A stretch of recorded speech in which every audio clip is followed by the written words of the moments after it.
opinião, o papel de Portugal no sistema de relações internacionais? É assim, um Estado, como qualquer ator político internacional, procura sempre maximizar o seu poder.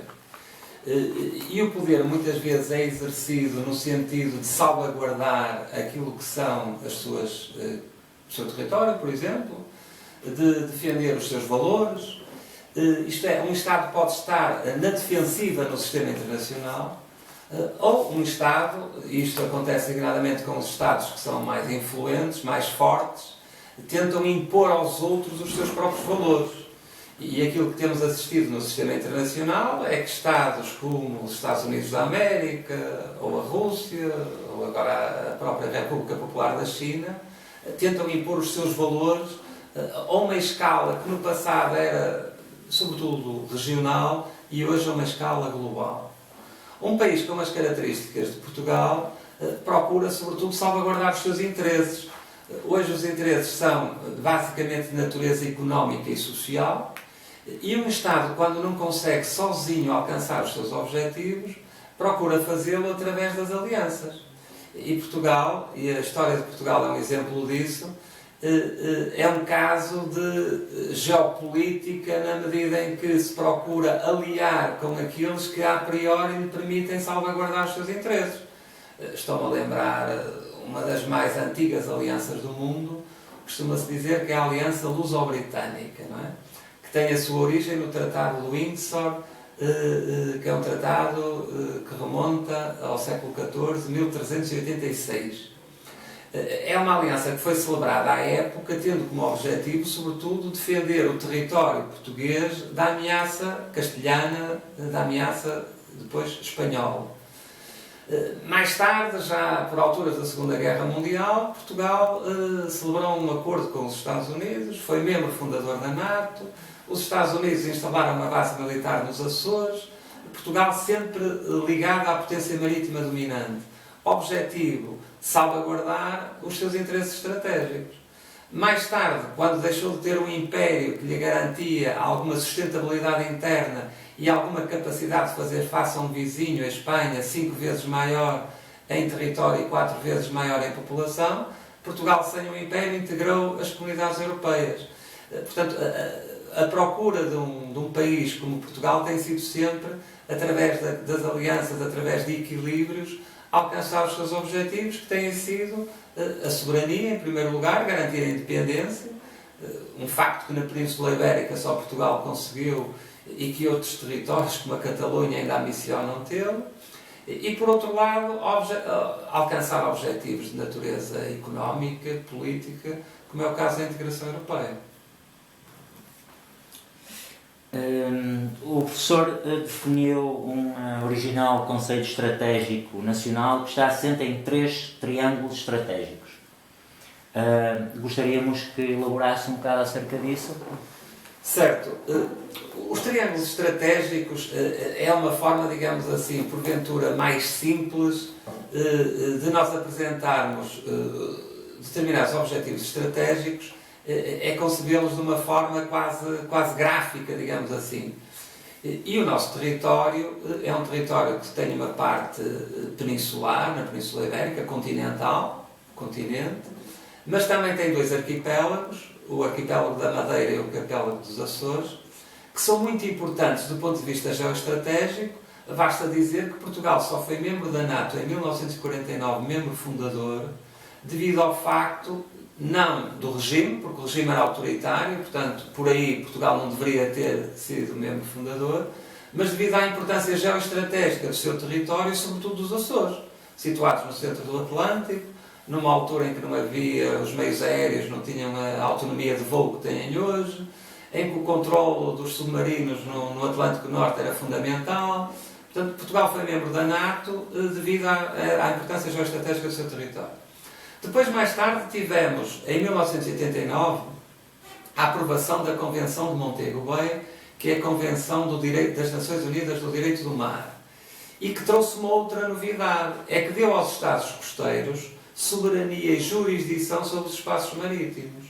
O que é que isso significa? Significa que, devido à nossa geografia arquipelágica, nós temos uma dimensão marítima que é pura e simplesmente a maior da União Europeia. Com o que isso representa em termos de recursos, que Portugal poderá aceder, caso existam no fundo do mar, petróleo, gás natural, outro tipo de recursos, mas também obrigações. Portugal tem que defender esse espaço.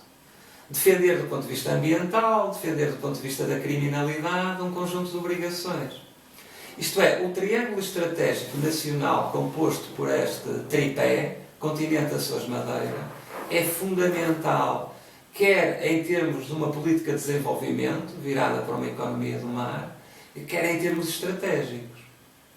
Depois, Portugal também assenta num outro tripé, que são as organizações internacionais que nós mais valorizamos e que são mais importantes para nós.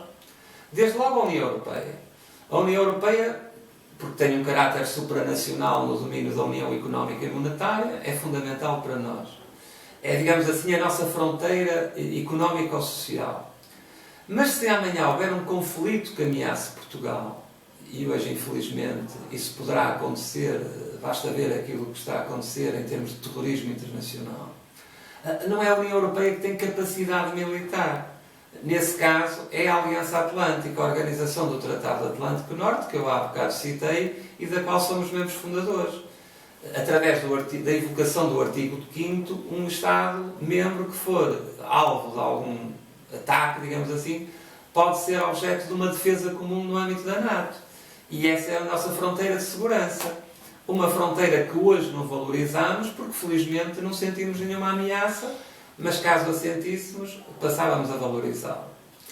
Depois há uma outra fronteira, um outro espaço, que corresponde ao espaço lusófono dos países de língua portuguesa, que atualmente é constituído por 9 Estados, que também é muito importante para salvaguardarmos, desde logo, a nossa língua. E a língua portuguesa não é uma língua menor, dado que é a 5ª ou 6ª mais falada a nível mundial e é também a 3ª mais importante no Ocidente. E num cenário em que em muitas organizações se fala em línguas de trabalho, num cenário em que a defesa de uma língua continua a ser relevante, nem é na União Europeia que nós defendemos a língua portuguesa, nem na NATO, é naturalmente no contexto da comunidade lusófona, e aí nós nem somos o mais influente, uma vez que o Brasil, pela sua dimensão, mais de 200 milhões de brasileiros, é o país mais importante. E com isto cobrimos uma área económico-social, de segurança e linguístico-cultural que é fundamental para salvaguardarmos a nossa soberania. É evidente que dentro do espaço lusófono há também um triângulo que é fundamental. E esse triângulo é constituído por Portugal, o Brasil e Angola. O Brasil é um BRIC, é um país que de facto com uma capacidade económica e com uma capacidade de influência global muito significativa. Angola é um Estado-membro da OPEP, da Organização dos Países Exportadores de Petróleo.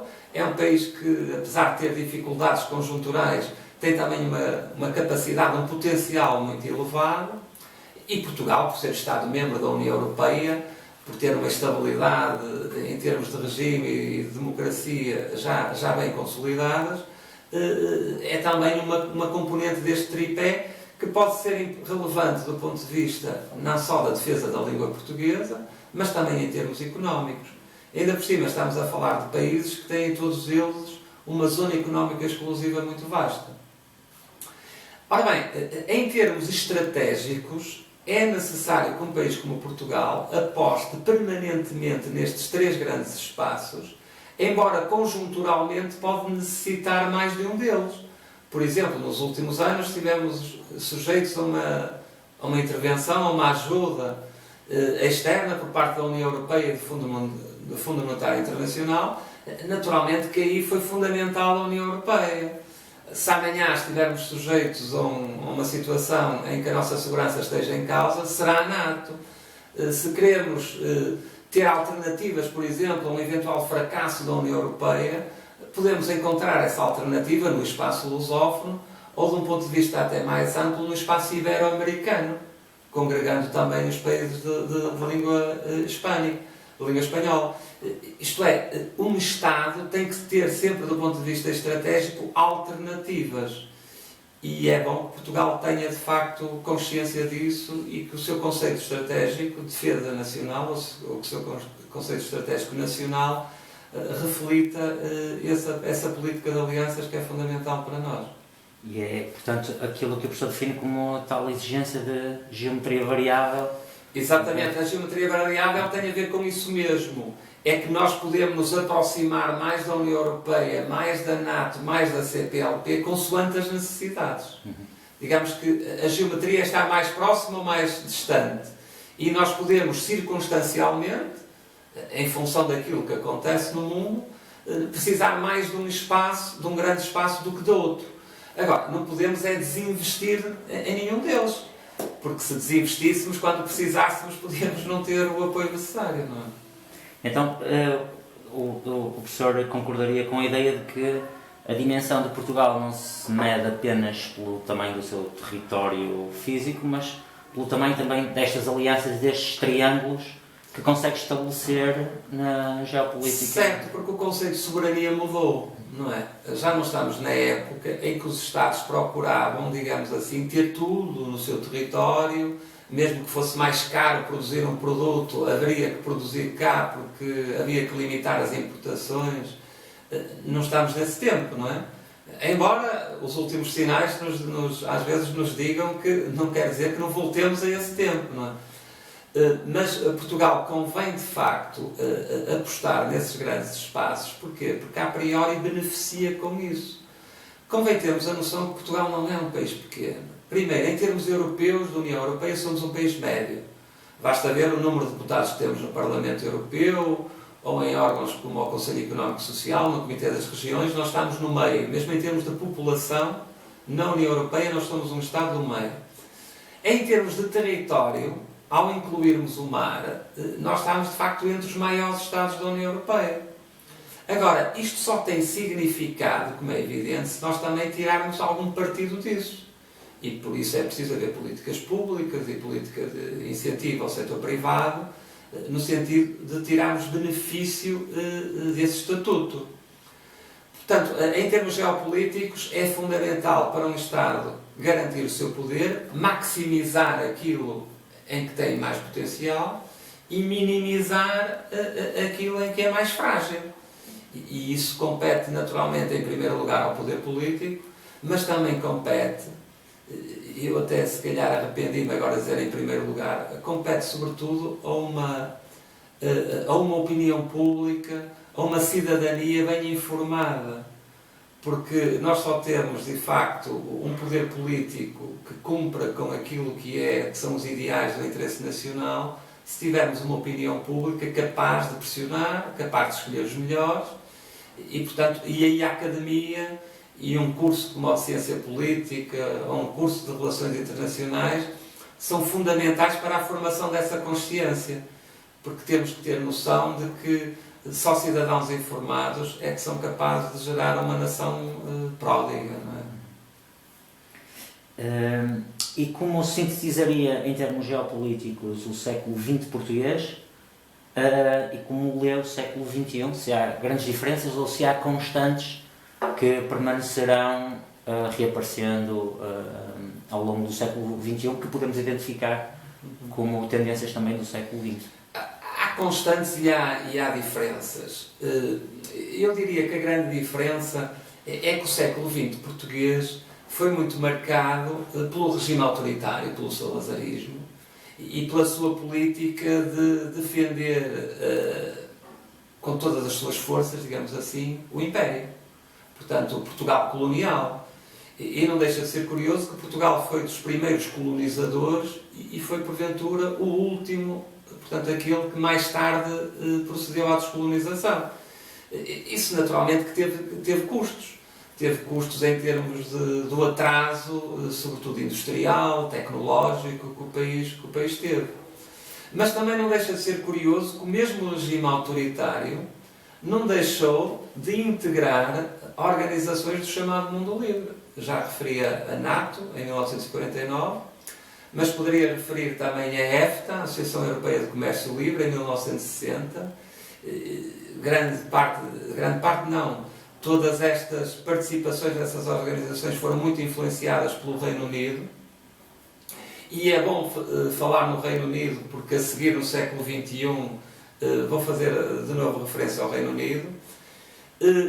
Tivemos, é verdade, depois a mudança de regime e tivemos, digamos assim, Portugal largou o Império Colonial e voltou-se para uma espécie de um outro império que é a União Europeia. Sendo que aí houve uma mudança muito significativa, porque se Portugal era um país muito fechado sobre si próprio, passou a ser uma economia muito aberta, passou a ser um país muito dependente das conjunturas externas, muito mais dependente daquilo que acontecia no exterior, e passou a ser também, a dar o seu contributo para um ator global, que é a União Europeia. Portugal acompanhou todo o processo de evolução das comunidades europeias até à União Europeia. Aliás, um dos tratados até foi aprovado em Lisboa. Portugal teve um presidente da Comissão Europeia durante 10 anos, Durão Barroso. Portugal foi um dos países que esteve também na origem da moeda única, do euro. Isto é, Portugal, embora mantendo a sua matriz atlantista, defendendo que no domínio da segurança era conveniente a União Europeia manter a sua ligação com os Estados Unidos e o Canadá, com a América do Norte, Portugal, apesar de tudo, não deixou de defender no seio da União Europeia cooperações reforçadas, como Schengen, foi dos primeiros a abolir fronteiras, no caso concreto como Espanha, políticas como a da moeda única, isto é, Portugal não quer ser periférico na Europa, no sentido de que a Europa evoluísse no sentido da Europa fortaleza, uma Europa fechada sobre si própria, com o centro cada vez mais afastado de Portugal, uma vez que com os alargamentos a leste, o centro da Europa cada vez mais é Berlim, é a Alemanha, não é? O centro político e geográfico são coincidentes. E Portugal, e aqui falo já no Reino Unido, Portugal no século XXI é um país que aposta no tripé que eu há pouco falei, mas em termos europeus, a Europa, fruto dos refugiados, fruto do terrorismo, a Europa tem caído numa situação de debilidade. E a debilidade do projeto europeu acentuou-se com o facto de, pela primeira vez, um país pedir para sair, solicitar a sua saída.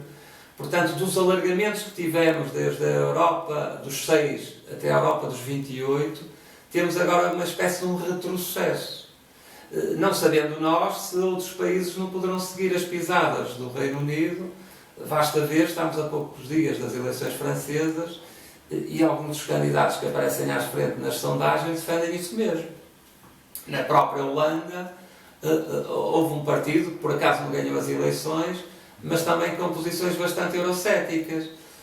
Portanto, e neste cenário, o que é que se passa com Portugal?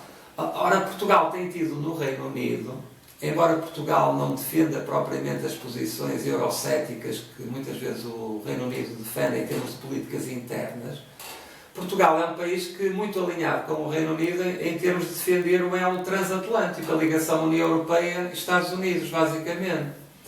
Se nós repararmos que nos Estados Unidos temos uma administração que hoje não morre propriamente de amor pela União Europeia. Se verificarmos que o Reino Unido está em processo de saída, isto significa que o elo transatlântico está aparentemente enfraquecido. Ora, se esse elo está enfraquecido, o que é que poderemos assistir? A um reforço do projeto europeu no domínio da segurança e da defesa. Isto é, uma Europa cada vez mais autónoma. Isto não é necessariamente mau se a Europa reforçar a sua componente de defesa, mas se porventura manter os laços da NATO. É verdade que isso não depende apenas da Europa, estamos a falar aqui de uma relação bilateral, sobretudo com os Estados Unidos. Por outro lado, se é verdade que foi para a frente um acordo entre o Canadá e a União Europeia no domínio económico, no sentido de criar um grande espaço económico, tudo indica que o mesmo acordo com os Estados Unidos vai cair porque a administração Trump não está nada empenhada nisso. E, mais uma vez, isto era uma oportunidade de centralidade para Portugal, algo que Portugal beneficia muito, que é devido ao seu território. Por isso, eu diria que os próximos tempos para Portugal vão ser muito importantes, por várias razões. Desde logo porque o mundo está bastante instável, desde logo porque não sabemos o que vai acontecer nas relações com a China, que é um ator hoje global importante, que atitude é que vai continuar a ter a Rússia, vai continuar a ser um perturbador ou, pelo contrário, vai assumir posições mais moderadas, como é que a administração Trump vai prosseguir a sua ação, vai ser congruente com aquilo que prometeu em campanha eleitoral de quase promover um isolacionismo dos Estados Unidos, ou pelo contrário, vai manter minimamente as suas apostas estratégicas e sobretudo na relação com a Europa. Portanto, o mundo hoje está bastante complexo e, curiosamente, está muito complexo numa altura em que a organização mais importante a nível mundial tem à frente como secretário-geral um português, o que não deixa de ser também um contributo que Portugal dá, embora aqui esteja em causa, sobretudo, digamos assim, o mérito da pessoa e não propriamente a sua nacionalidade, mas não deixa de ser curioso que Portugal teve como presidente da Comissão numa altura em que a União Europeia passou de 15 para 28 um português, um alargamento quase para o dobro dos Estados da União Europeia, tendo um português à sua frente, e agora numa altura em que o mundo também está muito complexo, temos um português a secretário-geral das Nações Unidas, António Guterres, o que não deixa de ser uma curiosidade importante. Até porque eu há bocado falei na centralidade geográfica. É importante para Portugal estar no centro das relações económicas, da defesa, mas também é muito importante a centralidade política. E a centralidade política muitas vezes consegue-se tendo portugueses em lugares bem colocados na esfera internacional. Não é que pelo facto de Durão Barroso ser Presidente da Comissão Europeia, Portugal recebeu mais fundos estruturais, não é isso. Esse não é o papel, digamos assim, de um Presidente da Comissão beneficiar o seu país. Mas, por exemplo, foi a Comissão Barroso que lançou a Política Marítima Integrada Europeia.